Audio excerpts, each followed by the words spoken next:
Est-ce que tu sais que le mot projet est un mot magique qui a le pouvoir de transformer un rêve en réalité? Parce qu'on croit toujours que nos rêves sont hors de portée, alors que souvent, ils ne demandent qu'à être pris au sérieux. Dans cette vidéo, j'avais envie de te parler du mythe de l'inaccessibilité qui empêche beaucoup de gens de réaliser leurs rêves. On pense souvent que certains rêves sont réservés à une élite, à des privilégiés ou qui demandent des moyens exceptionnels, alors que très souvent, il suffit de les transformer en projets pour pouvoir y croire. Et j'ai l'exemple parfait pour te l'expliquer clairement en te racontant tout simplement ma première expérience au Carnaval de Venise. À l'époque, il n'y avait pas de meilleures occasions pour une passionnée de création de costumes comme moi de se faire plaisir en portant ses propres créations dans un carnaval aussi prestigieux. Sauf que participer au Carnaval de Venise me paraissait totalement inaccessible. D'abord parce que je pensais que c'était réservé à certaines personnes, un peu comme un cercle fermé où il aurait été impossible d'entrer. Et aussi parce que je m'imaginais qu'un séjour à Venise devait coûter très cher. Jusqu'au jour où j'ai décidé de transformer ce rêve en projet, c'est-à-dire prendre simplement le temps de me renseigner pour vérifier si ce rêve était vraiment inaccessible ou pas. Et c'est là que j'ai découvert que tout ce que je croyais était faux. La participation est libre et ouverte à tous. Il suffit d'arriver avec ton costume et de déambuler librement dans les rues de Venise. Pas d'inscription, pas de sélection, et donc rien qui de ce côté-là pouvait m'empêcher de vivre cette expérience. Alors, j'ai continué mes recherches. Je me suis renseigné sur le prix des hôtels, sur comment y aller, pour voir le budget que ça demandait. Enfin, en un mot,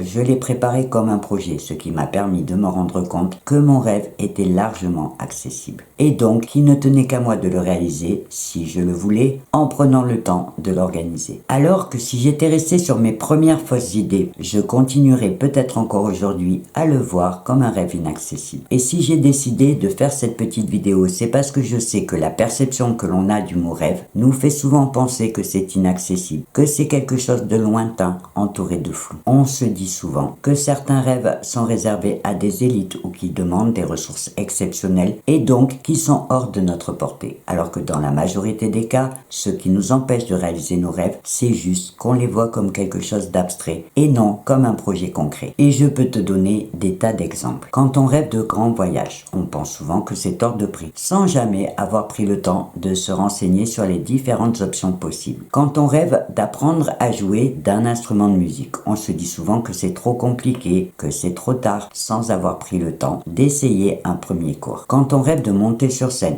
d'écrire un livre ou de changer de métier, on pense souvent que c'est trop compliqué, sans prendre le temps d'y réfléchir pour en faire un vrai projet. Dans la majorité des cas, nos rêves sont réalisables. Quand on comprend que la seule chose à faire pour transformer un rêve en réalité, c'est de le prendre au sérieux. Et je rajouterai même qu'on peut trouver des solutions même pour la partie financière qui représente souvent le plus gros frein, que ce soit en prévoyant de faire des économies ou un emprunt. Alors bien sûr, parfois ça demande du temps. Certaines contraintes peuvent nous freiner momentanément, mais dans la majorité des cas, le passage du rêve à la réalité est faisable. Alors concrètement, si tu te demandes comment transformer ton rêve en un projet réalisable, il te suffit tout simplement de suivre ces 3 étapes. La première, c'est de définir clairement les différentes étapes qui vont te permettre d'atteindre ton objectif. Comme je l'ai fait pour mon projet du carnaval à Venise, il va te falloir te renseigner pour avoir toutes les informations qui vont te permettre de passer à l'organisation. Par exemple, si ton rêve c'est de voyager, cette première étape va correspondre à établir une feuille de route, c'est-à-dire choisir ta destination, te renseigner sur les hôtels, sur les activités pour pouvoir établir ton budget. La deuxième étape, ça va être la préparation et la planification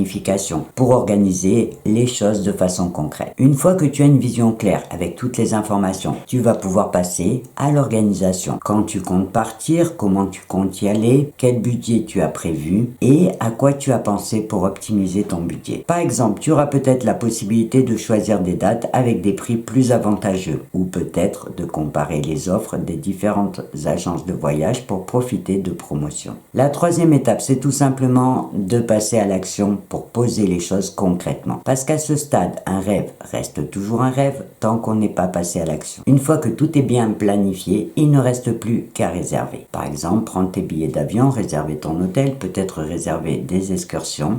Bref, faire le premier pas. Et j'ai pris l'exemple d'un voyage, mais c'est bien évidemment pareil pour n'importe quel rêve. Dans la majorité des cas, il ne s'agit ni de chance ni de privilège, mais tout simplement de la volonté de ne plus voir son rêve comme un fantasme, mais comme un projet concret. Et ce qui fait toute la différence, c'est le passage à l'action. Après, il existe des rêves particuliers, comme par exemple les défis physiques, qui vont demander une préparation particulière. Par exemple, si tu rêves de traverser le Grand Nord ou de gravir l'Everest, tu ne pourras évidemment pas te lancer du jour au lendemain, parce qu'il te faudra prévoir une préparation physique et mentale adaptée, et sûrement une grosse logistique pour être prêt le jour J. Mais si ce rêve est déjà en toi, j'ai envie de te dire qu'il est probablement en adéquation avec une passion que tu as déjà, ce qui veut dire que tu as les capacités qu'il te suffira de t'entraîner pour les développer. Et pour aller au bout des choses, tu vas peut-être trouver un bon exemple de rêve inaccessible, comme par exemple aller sur la Lune, puisque c'est souvent le premier auquel on pense. Et je suis bien obligé de reconnaître que la meilleure volonté du monde ne suffirait pas à transformer ce rêve en projet aujourd'hui. Mais qui sait ce qu'il en sera dans quelques années. Alors pour conclure, je te dirais simplement que si jamais tu as un rêve qui te tient à cœur, surtout ne t'arrête pas. Un simple, c'est impossible, sans avoir pris le temps de vérifier que ton avis ne repose pas sur de fausses idées. Parce que comme je viens de te l'expliquer, dans la majorité des cas, un bon plan d'action peut faire toute la différence. Même si ça demande du temps, même si ça demande de t'adapter. C'est le premier pas que tu décideras de faire qui te rapprochera de ton rêve. Et au final, dis-toi toujours que même les rêves qui paraissent impossibles aujourd'hui peuvent devenir possibles demain. Alors, en attendant, comme l'a si bien dit Colin Powell, n'oublie pas que les rêves ne deviennent pas réalité par magie, qu'il faut de la détermination, du travail et de la persévérance. Voilà, cette fois tu sais tout, alors je vais te laisser méditer sur cette belle idée.